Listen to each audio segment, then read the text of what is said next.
Qual foi o pecado que Eva realmente cometeu no Éden?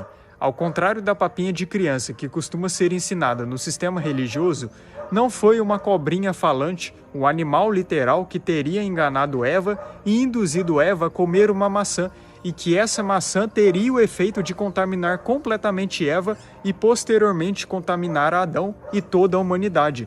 Não foi isso que aconteceu. Foi algo muito mais sério, muito mais grave, por isso que as consequências foram tão piores. E primeiro, para já deixar bem claro, não foi uma cobrinha falante, um animal literal que enganou Eva. Foi o próprio Satanás que enganou Eva. E Satanás era chamado de a serpente devido à sua antiga patente angelical, que era de serafim. Até porque as formas de dragão e serpentes são associadas à patente angelical serafim, tanto que a palavra seraf, do original em hebraico, várias vezes na Bíblia, é traduzida como serpentes ardilosas ou serpentes de fogo, aludindo aos serafins. A própria Bíblia, em Apocalipse 12, 9 e 20, no verso 2, respondem e chamam Satanás de a antiga serpente, pois ele era aquela serpente que estava no Éden. Não era ali um animalzinho falante literal, era o próprio Satanás, e ele sim era mais astuto do que Eva, por isso que conseguiu enganá-la. Sim, Satanás era tanto serafim quanto querubim. Alguns anjos que possuíam um nível de alta confiança do Criador e uma alta capacidade possuíam mais de uma hierarquia, como era o caso de Satanás. Dito isso, então vamos à transgressão que Eva realmente cometeu. Eva consumiu do fruto da árvore do conhecimento do bem e do mal. E árvores no campo espiritual, como era o caso do Jardim do Éden, são pontos específicos de energia, e não árvore como nós conhecemos nessa dimensão que hoje nós estamos. As árvores do nosso mundo apenas apontam para como é a árvore no campo espiritual, só que é diferente. Tudo no mundo espiritual é a base de energia, frequência e vibração. E o interessante é que a palavra conhecimento, nesse contexto da árvore do conhecimento do bem e do mal, no original, é Da'at, e Da'at deriva de outra palavra hebraica, que é Yada. E Yada é o verbo conhecer no hebraico.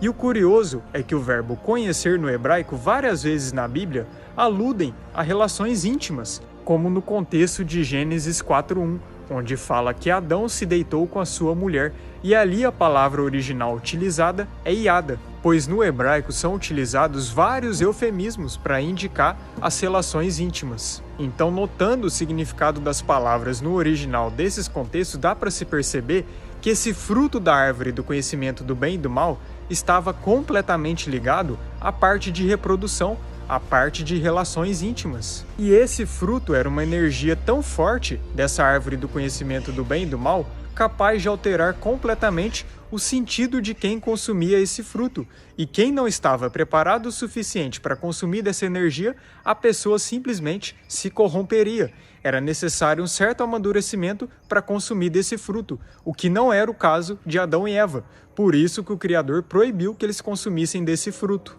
Então Eva consumiu desse fruto e seus sentidos das partes de relações foram abertas. E ela ali, depois de ter aberto o seu sentido de relações, teve uma relação com o próprio Satanás. E depois ela, já contaminada, após ter relações com Satanás, ela também teve relações com Adão. E ali também contaminou seu marido. E a prova de que o contexto realmente indica isso é que em Gênesis 3:7, quando fala que Adão e Eva conheceram que estavam nus, a palavra original que é traduzida como conheceram é Yada, a mesma palavra que em algumas passagens da Bíblia aludem a relações, como o caso de Gênesis 4:1. É por isso que após o pecado, Adão e Eva ficaram com vergonha e cobriram suas partes íntimas. Antes eles não tinham vergonha, mas após o pecado eles cobriram suas partes íntimas. Se o pecado não teve nada a ver com essa área, como é pregado no sistema religioso, então por que eles cobririam logo as partes íntimas? Se em tese não tem nada a ver, por que as punições de Eva foram exatamente direcionadas a essa área? Eva foi punida a sofrer dores de parto. Eva tinha em seu ventre 2 sementes, 2 linhagens, e Eva foi considerada a mãe de todos os viventes, e o desejo de Eva seria para Adão. Todas essas punições de Eva indicam que o pecado foi exatamente nessa área, de relações, de reprodução. Se o pecado foi só a desobediência, como é pregado no sistema religioso, então isso seria dizer que essas sentenças que o Criador deu para Eva e também para Adão são aleatórias e não possuem sentido nenhum, e que todos os elementos citados nesse contexto de Gênesis 3 são apenas abstratos, aleatórios e não possuem um significado literal, só que o Criador não trabalha dessa forma, e toda a punição que ele dá é de acordo com o erro que a pessoa comete. Isso é muito simples de entender. Então é esse que foi o pecado de Eva. Ela fornicou com Satanás e depois, já contaminada, teve relações com seu marido. Por isso que a humanidade é tão corrompida nessa área. Esse é que foi o pecado. Foi muito mais grave do que simplesmente só consumir de uma fruta, pois não tem nenhuma menção na Bíblia de que esse tal fruto era uma maçã. Isso foi uma invenção que foi acrescentada depois. Mas é isso, sempre busque pela verdade e não se contente com esses fermentos que são ensinados no sistema religioso, que são literalmente só para crianças, para pessoas que não questionam e não vão mais além nas escrituras, pois a verdade está aqui.